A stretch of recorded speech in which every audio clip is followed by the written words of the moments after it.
മുത്തശ്ശിയുടെ പേരിൽ ഒരു കുറ്റവും ഇല്ല എന്നിപ്പോൾ തെളിഞ്ഞിരിക്കുകയാണ്. അതായത് മുത്തശ്ശിനെ കൊല്ലുവാനായിട്ടായിരുന്നല്ലോ അങ്കിളുടെ സെക്കൻഡ് വൈഫ് ശ്രമിച്ചിട്ടുണ്ടായിരുന്നത്. അങ്ങനെയിരിക്കെ സെക്കൻഡ് വൈഫിനെ പിടികൂടുകയും സെക്കൻഡ് വൈഫിന്റെ ലാപ്ടോപ്പ് ഒക്കെ സെർച്ച് ചെയ്യുകയും ചെയ്തപ്പോഴത്തേക്കും അതിൽ നിന്നും കാൾസ് ഹോട്ടലുമായി ബന്ധപ്പെട്ട കുറച്ച് രേഖകളൊക്കെ കിട്ടിയിട്ടുണ്ടായിരുന്നു. കാൾസ് ഹോട്ടലിന്റെ പേരും പറഞ്ഞ് ഫേക്ക് കോൺട്രാക്ട് ഉണ്ടാക്കിയതും അതുപോലെ തന്നെ ഇൻവെസ്റ്റ്മെന്റ് കൊടുത്തുവെന്ന് ഫേക്ക് ആയിട്ട് പറഞ്ഞിട്ടുണ്ടായിരുന്നതും എല്ലാം തന്നെ അങ്കിളുടെ സെക്കൻഡ് വൈഫിന്റെ പ്ലാൻ ആണെന്നുള്ള രീതിക്ക് ഇപ്പോൾ ന്യൂസും വന്നിരിക്കുകയാണ്. സോ എല്ലാവർക്കും വൂജുവിന്റെ കമ്പനിയുടെ അടുത്തുള്ള വിശ്വാസമെല്ലാം തന്നെ തിരികെ കിട്ടിയിരിക്കുന്നു.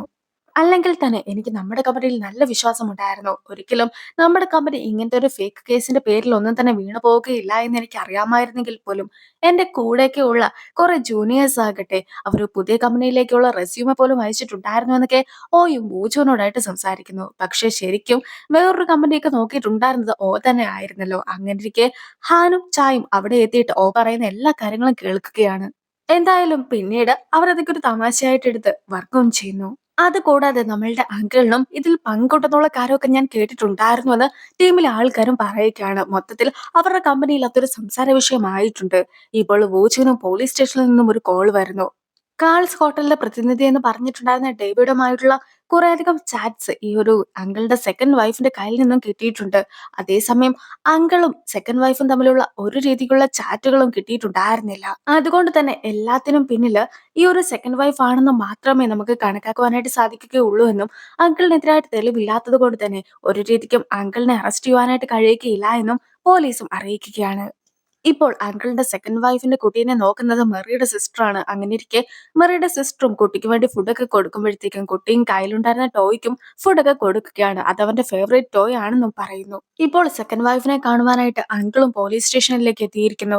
അങ്ങനെയിരിക്കെ സെക്കൻഡ് വൈഫും നേരത്തെ അങ്കിളുമായിട്ട് സംസാരിച്ച രീതിക്കുള്ള എല്ലാ ചാറ്റുകളും ഇല്ലാതാക്കിയെന്നും കമ്പനിയുമായി ബന്ധപ്പെട്ട് അങ്കിളിന് യാതൊരു വിധത്തിലുള്ള ബന്ധവും ഇല്ല എന്ന രീതിക്ക് ഒരു തെളിവുകളും ഇപ്പോൾ അവശേഷിക്കുന്നില്ല എന്നും എല്ലാം തന്നെ അങ്കിളിനോടായിട്ടും പറയുന്നു.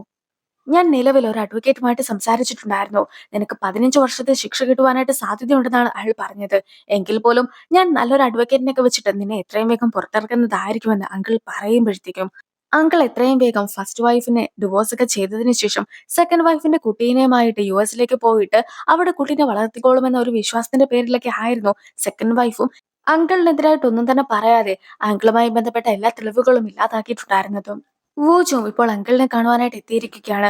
അങ്കിൾ ശരിക്കും സെക്കൻഡ് വൈഫിനെ കാണുവാനായിട്ട് പോയതല്ലേ? അങ്കിളിന് യുഎസിൽ ഒരു മകനുമുണ്ടല്ലേ? കൂടാതെ അങ്കിളും കൂടി ചേർന്നിട്ടല്ലായിരുന്നോ ജെ കൺസൾട്ടൻസി എന്ന പേപ്പർ കമ്പനിയൊക്കെ ഉണ്ടാക്കിയിട്ട് ഫണ്ട് എല്ലാം തന്നെ അടിച്ചു മാറ്റിയിട്ടുണ്ടായിരുന്നത്.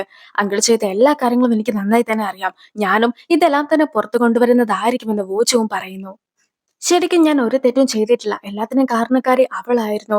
അവളുടെ അടുത്തുള്ള കുട്ടി എന്റെ കുട്ടിയാണെന്നൊക്കെ പറഞ്ഞ് എന്നെ ഭീഷണിപ്പെടുത്തി. അതുകൊണ്ട് മാത്രമായിരുന്നു എനിക്കും ജെ കൺസൾട്ടൻസിയുമായി ബന്ധപ്പെട്ട് മുത്തശ്ശിനെ ചതിക്കുവാനായിട്ട് കൂട്ടു നിൽക്കേണ്ടി വന്നിട്ടുണ്ടായിരുന്നത്. പക്ഷെ ആ കുട്ടി എന്റേതാണെന്ന് എനിക്ക് തോന്നുന്നേയില്ല. മാത്രമല്ല BQ ക്യാപിറ്റലുമായി ബന്ധപ്പെട്ട് ഇപ്പോൾ കമ്പനിക്ക് അവൾ ഏറ്റെടുത്തിട്ടുണ്ടായിരുന്നല്ലോ. അതിലൊന്നും തന്നെ എനിക്ക് യാതൊരു വിധത്തിലുള്ള പങ്കുമില്ല എന്നും ഞാൻ അറിഞ്ഞുകൊണ്ട് ഒരു തെറ്റും ചെയ്തിട്ടില്ല എന്നുമൊക്കെ പറഞ്ഞുകൊണ്ട് അങ്കിളും വൂജുനോട് സംസാരിക്കുന്നു. അതേസമയം വൂജും ഇപ്പോൾ ഉങ്സുന്റെ അടുത്ത് ഈ ഒരു കാര്യങ്ങളെല്ലാം തന്നെ പറയുകയാണ്.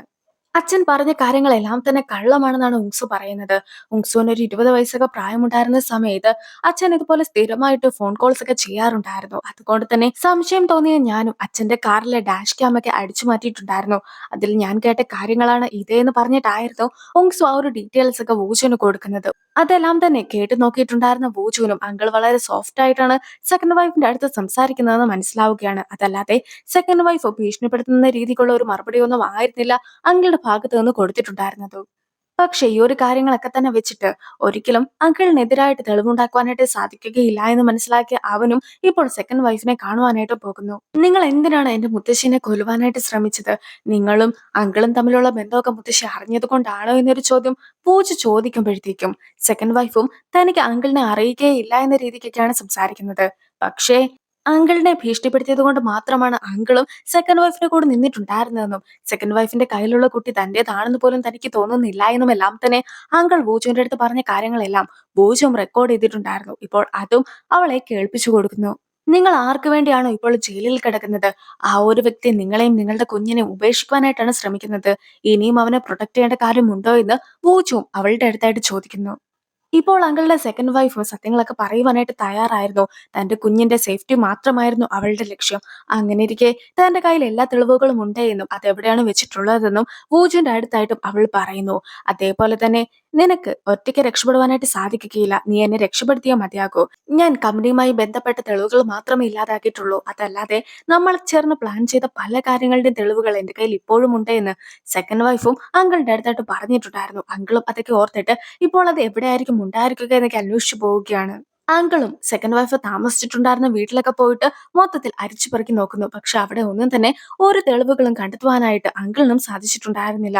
അങ്ങനെയിരിക്കെ അങ്കിൾ പോകുവാനായിട്ട് തുടങ്ങുമ്പോഴത്തേക്കും ആയിരുന്നു അവിടെ അങ്കിളുടെ മകന്റെ ടോയ് കിടക്കുന്നത് ശ്രദ്ധിച്ചിട്ടുണ്ടായിരുന്നത്. അത് ശരിക്കും അങ്കിൾ മേടിച്ചു കൊടുത്ത ടോയ് ആയിരുന്നു. കൂടാതെ അവൻ എവിടെ പോയിട്ടുണ്ടെങ്കിലും ആ ഒരു ടോയുമായിട്ടായിരിക്കും നടക്കുക. സോ സംശയം തോന്നിയിട്ടുണ്ടായിരുന്ന അങ്കിളും ഇപ്പോൾ അതൊക്കെ തുറന്നു നോക്കുകയാണ്. അതിന്റെ അകത്ത് നിന്നും അങ്കിളിന് പഴയൊരു ഫോണും അതുപോലെ തന്നെ ഒരു പെൻ ഡ്രൈവും കിട്ടുന്നു. അതിലാകട്ടെ അങ്കിൾ പണ്ട് മുതലേ അയച്ചിട്ടുണ്ടായിരുന്ന എല്ലാ മെസ്സേജസും ഉണ്ടായിരുന്നു. സോ അതിലെ ഒരു മെസ്സേജ് കണ്ടിട്ടുണ്ടായിരുന്ന അങ്കിളും ഇപ്പോൾ പണ്ട് നടന്ന കാര്യങ്ങളെക്കുറിച്ച് ഓർക്കുകയാണ്. അതായത് ഏകദേശം 25 വർഷങ്ങൾക്ക് മുമ്പ് വൂജുന് ആക്സിഡന്റ് ഒക്കെ ഉണ്ടായായിരുന്നല്ലോ. ആ ഒരു സമയത്ത് അങ്കിൾ പറഞ്ഞിട്ട് സെക്കൻഡ് വൈഫ് ആയിരുന്നു ആക്സിഡന്റ് ഉണ്ടാക്കിയത്. സെക്കൻഡ് വൈഫ് മനഃപൂർവ്വമായി തന്നെ വൂജുന്റെ ഫാമിലിനെ അപകടപ്പെടുത്തുവാനായിട്ട് ശ്രമിച്ചതായിരുന്നു. കൂടാതെ അവർ മരിച്ചു എന്ന് ഉറപ്പാക്കിയതിനു ശേഷം അങ്കിളിന് മെസ്സേജും അയച്ചു. ആ ഒരു മെസ്സേജ് പോലും ഇപ്പോഴും ഫോണിലുണ്ടായിരുന്നു. അതുകൂടാതെ അങ്കിളും പെൻഡ്രൈവ് ഒക്കെ നോക്കി കഴിയുമ്പോഴത്തേക്കും അതിന്റെ അകത്താകട്ടെ ഒരുപാട് വോയിസ് ക്ലിപ്സ് ഉണ്ടായിരുന്നു. അതായത് ഈ ഒരു അങ്കിളും സെക്കൻഡ് വൈഫും തമ്മിലുള്ള റിലേഷൻഷിപ്പിനെ കുറിച്ചെല്ലാം തന്നെ പൂജുവിന്റെ അച്ഛൻ അറിഞ്ഞിട്ടുണ്ട് എന്നും അതുകൊണ്ട് തന്നെ പൂജുവിന്റെ അച്ഛനെ എത്രയും വേഗം കൊല്ലണമെന്നുമുള്ള ഒരു പ്ലാൻ ഒക്കെ ശരിക്കും അങ്കിൾ തന്നെ ആയിരുന്നു സെക്കൻഡ് വൈഫിന്റെ അടുത്ത് പറഞ്ഞത്. അതിന്റെ റെക്കോർഡിങ്ങും അവൻ കേട്ടു നോക്കുന്നു. ഇനി തന്നെ ആർക്കും പിടികൂടുവാനായിട്ട് സാധിക്കുകയില്ല എന്ന് വിചാരിച്ചുകൊണ്ട് അങ്കിളും പുറത്തേക്ക് ഇറങ്ങുമ്പോഴത്തേക്കും ഇതെല്ലാം തന്നെ കേട്ടുകൊണ്ട് അവിടെ പൂജ നിൽപ്പുണ്ടായിരുന്നു എന്ന കാര്യം അങ്കിളും മനസ്സിലാക്കുകയാണ്. ആ ഒരു സീനോട് കൂടിയാണ് ഈ ഒരു എപ്പിസോഡ് അവസാനിക്കുന്നത്. വുഡിയോ മാരിമിയുടെ 11ാമത്തെ എപ്പിസോഡ് തുടങ്ങുന്ന സമയത്ത് വോച്ചുവിന്റെ അടുത്തായിട്ട് സത്യങ്ങളൊക്കെ തുറന്നു പറയുവാനായിട്ട് സെക്കൻഡ് വൈഫും തയ്യാറാക്കുന്നു. സെക്കൻഡ് വൈഫ് ഇപ്പോൾ താമസിക്കുന്ന വീട്ടില് അവളുടെ മകന് ഏറ്റവും ഫേവറേറ്റ് ആയിട്ടുള്ള ഒരു ടോയ് ഉണ്ട്. ആ ഒരു ടോയ്ക്കകത്താണ് ഞാനും തെളിവുകളൊക്കെ വെച്ചിട്ടുള്ളത്. കൂടാതെ നീയും എത്രയും വേഗം എന്റെ മകനെ ജെജു ഐലൻഡിൽ താമസിക്കുന്ന എന്റെ ഒരു അകന്ന ബന്ധുവുണ്ട്, അയാളുടെ അടുത്തായിട്ട് ആക്കണമെന്നും അവള് പറയുന്നു. അത്രയും പറഞ്ഞ് സെക്കൻഡ് വൈഫ് പോകുവാനായിട്ട് തുടങ്ങുമ്പോഴത്തേക്കുമായിരുന്നു വോച്ചും ഒരു കാര്യം ശ്രദ്ധിച്ചിട്ടുണ്ടായിരുന്നത്. അതായത് വണ്ടി ഇടിച്ച അബോധാവസ്ഥയിലായിരുന്നു വോച്ചു കിടന്നിട്ടുണ്ടായിരുന്നെങ്കിൽ പോലും ആ ഒരു സമയത്ത് അവനെ ചെക്ക് ചെയ്യുവാനായിട്ട് വന്നിട്ടുണ്ടായിരുന്ന ആ ഒരു വണ്ടി ഓടിച്ച ആളുടെ ഒരു ടാറ്റു ഒക്കെ അവനും ശ്രദ്ധിച്ചിട്ടുണ്ടായിരുന്നു. ഇപ്പോൾ സെക്കൻഡ് വൈഫ് തിരിഞ്ഞപ്പോഴത്തേക്കുമാണ് അതേ ടാറ്റു സെക്കൻഡ് വൈഫിന്റെ ദേഹത്ത് ഉണ്ടെന്നുള്ള കാര്യം അവനും മനസ്സിലാക്കുന്നത്. സോ സെക്കൻഡ് വൈഫ് തന്നെ ആയിരുന്നു അന്ന് ആ ഒരു അപകടമൊക്കെ ഉണ്ടാക്കിയതെന്നുള്ളൊരു സംശയം അവന്റെ ഉള്ളിലും കിടക്കുന്നു. പക്ഷെ അവന് പെട്ടെന്ന് ഒരു അസ്വസ്ഥതയൊക്കെ തോന്നിയിട്ടുണ്ടായിരുന്നത് കൊണ്ട് തന്നെ സെക്കൻഡ് വൈഫിന്റെ അടുത്തായിട്ട് ആ ഒരു ചോദ്യം ചോദിക്കുവാനായിട്ട് അവന് സാധിക്കുന്നില്ല. വൂജും ഇപ്പോൾ നടന്നു വരുന്ന വഴിയിൽ വീണു പോകുമ്പോഴത്തേക്കും മറിയും ഓടിയെത്തിയിട്ട് അവനെയും ഹെൽപ്പ് ചെയ്യുന്നു.